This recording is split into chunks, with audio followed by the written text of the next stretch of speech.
Gates open, that up, and racing. We have entry number 4, Extreme Connection. Shows alertness at the start.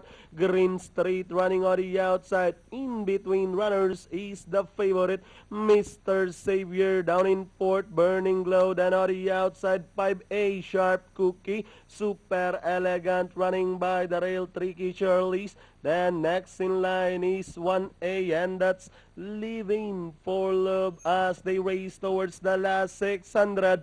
We have entry number 4, Extreme Connection. Mr. Savior now moves up to take the lead. Green Street is on the outside as they race at the last 450.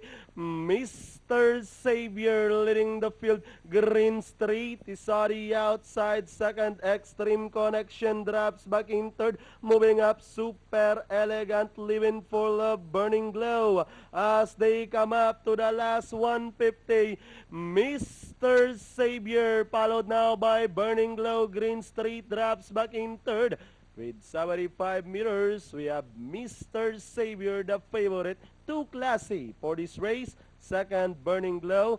Third, number 9, Super Elegant, Green Street. And Extreme Connection for your Pentafecta.